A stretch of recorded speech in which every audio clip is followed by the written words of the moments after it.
I finished this game called Tales of Berseria yesterday, and spoiler free, I really liked it. It's certainly an improvement over the last Tales game. Before I begin though, I should say that I won't go into spoilers here, or at least try not to. I'll keep that for a journal entry for my DeviantArt, which I linked in the description, so read that if you want to see my thoughts on the whole game. But for those who have never played, you might wonder what the hell is this? You are Velvet, a woman who saw her brother get killed before her very eyes. Now you are on a quest for revenge, and you will kill the man, Artorius, who killed your brother, no matter what. Well, that's the basic gist of it. Trust me, it gets convoluted. I think it's a problem that most Tales games, and none of the stories were really, well, in hindsight at least, all that great. But the thing that makes this one kind of interesting is that, I'm not gonna give all the details, but I think you can understand it pretty early on, is that you kind of play as a villain. I mean, the characters you control aren't bad people per se, but in most stories you would definitely be the kind of end boss that you'd normally face, but you're not. Like I said, no details, but I think that's pretty clear from the start. And there are a few things which, in the story, which are kind of head-scratching to say the least. For one thing, the power level seems to shift depending on how much the scenes need to. I think you know what I'm talking about, like suddenly someone who's supposed to be really powerful gets knocked out by a single hit or something. And of course, what I think is this game's biggest fault, it's unoriginal. You can trace a lot of the character designs back to other Tales characters, like Velvet looking exactly like Milla, Oscar looking a lot like Flynn, and of course BM is just another goddamn attempt at a Tales mascot. Except that BM has a really annoying voice though. But as for the game's strengths, which I think make it more than excuse any story, is that it's really fun to play. It's somewhat mindless, but not too much. You're mostly just gonna create one combo and use that over and over again. But if you're smart, you're gonna have to use, at least on occasion, custom ones too. Because they've really balanced the game so much that I don't think there's any spellcaster, except maybe for Laphicet, who's really OP. Take Elise from Xillia and Xillia 2. She could heal the entire party at once and remove all status alignments and make you immune to them for a short while. In this game, there's no really great AoE healing, and certain characters can only take away certain alignments. For example, Magilu can only take away burn and poison, so if you're paralyzed, then you have to use Eleanor instead. Which is balanced, but and I can only say it's fair by all means, but I still think that getting inflicted by status alignments and completely stop healing is a bit too much. But it's not game breaking. Like I said, the game is really fun because they really went out of the way to make the characters feel unique gameplay wise. Maybe not to the point that it becomes an entirely new game, depending on which character you play. But since they decided to split the spells up and not have any crazy OP healer and such, it's like they want you to give a reason to try the other characters out and switch out depending on the situation. And I think they really worked on the controls too. Because now, finally, there's no free run button. You are always in free run mode. If you want to go to the left, you go there, and etc. You can walk all over the screen in battle as much as you want. You can even control the camera. And should the camera not be centered behind your back, you can simply press R1 and it centers immediately.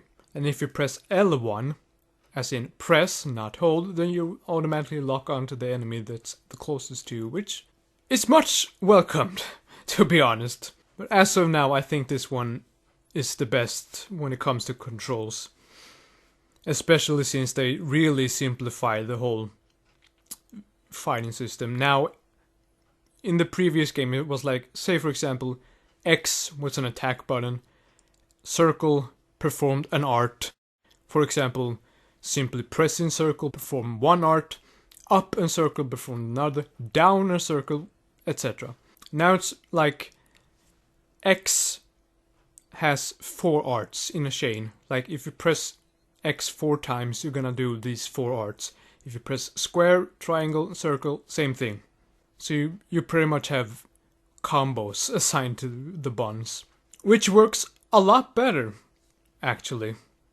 I think Zestiria touched upon it, but I don't remember if it was interchangeable. I think it was more like you unlocked a combo as the game went on, and you had to remember what button went to which art, etc. And I'm not entirely sure myself, but it's just so much fun to play, so I ended up grinding a lot because I just wanted to kill the shit out of stuff.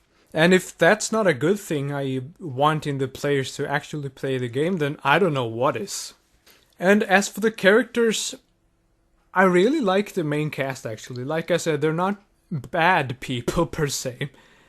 But yeah, they're not good either, which is what I like.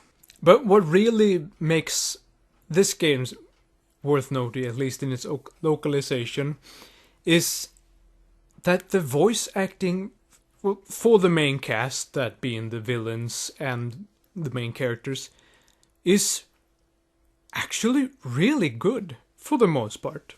I think Velvet is voiced by someone called Christina V. I think her nickname is, she has some other show name, but I think it's just V, spelled V-E-E.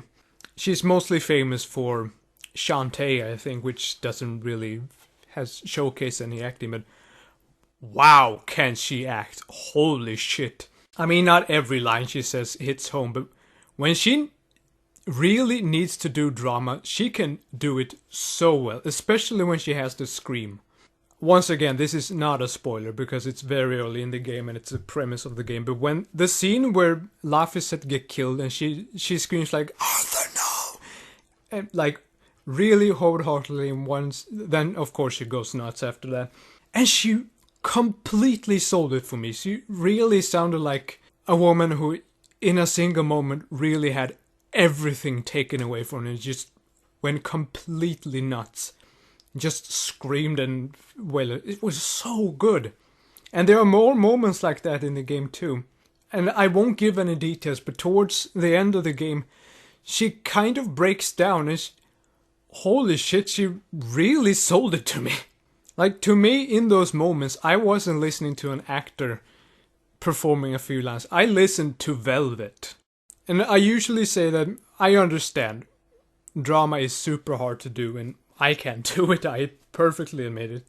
And that's when your acting really counts, and when it does, she sells this role perfectly.